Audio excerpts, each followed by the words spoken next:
Sandokan lingered there for a few minutes, with his arms across his chest, as still as the cliff on which he was standing, inhaling with delight the stormy night's air and searching the wild sea with his gaze. Then he slowly walked back into his hut and stopped in front of the harmonium. The cyclone outside and me, inside. Which of the two is more dangerous? He let his fingers slide along the keyboard, playing a fast-paced tune, which sounded odd and wild. Then he slowed down, until the music faded into the thunderstorm. Suddenly he turned towards the door, which he had left ajar. He leaned forward for a moment, pricking up his ears. Then he walked out rapidly and reached the edge of the cliff. When lightning struck, he saw a small ship with half-lowered sails entering the bay and blending in with the anchored vessels. He blew 3 sharp blasts on his golden whistle, and someone whistled right back. It's him! At last! 5 minutes later, a man, wrapped in a large, wet cloak, appeared in front of the hut. Giannis! Sandokan! What a hellish night, my brother. Come! They rapidly crossed the trenches, then entered the lit room and closed the door.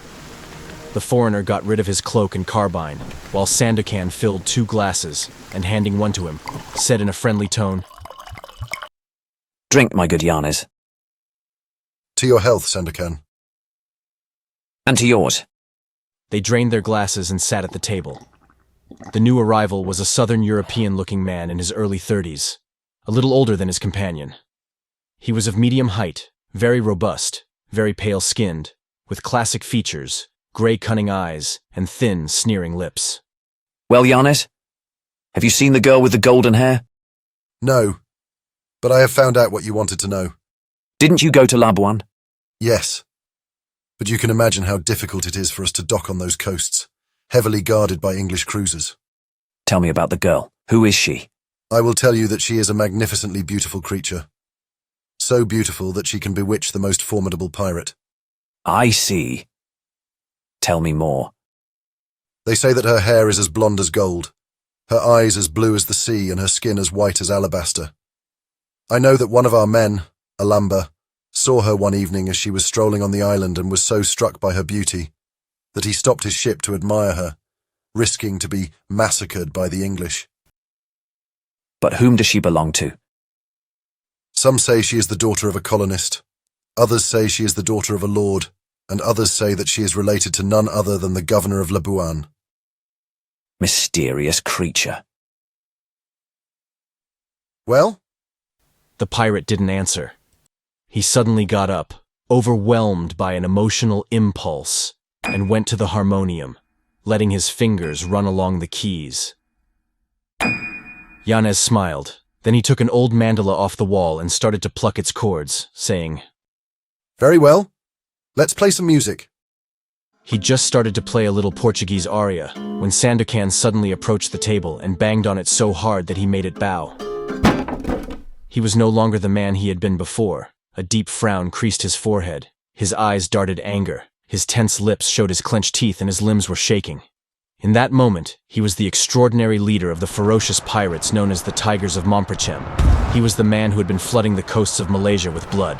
The man who had fought terrible battles everywhere.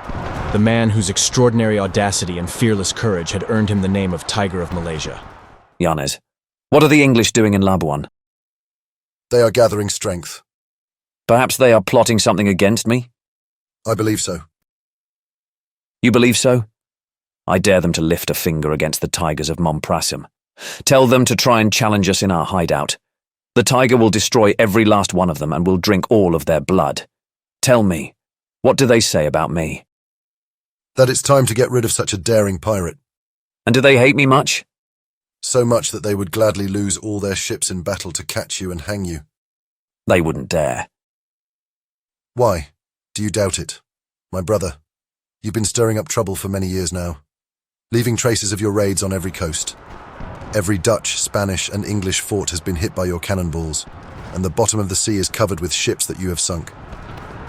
That is true, but whose fault is it? Have the white men not been relentless with me? Have they not dethroned me with the excuse that I was becoming too powerful? Have they not killed my mother, my brothers, and my sisters in order to destroy my lineage?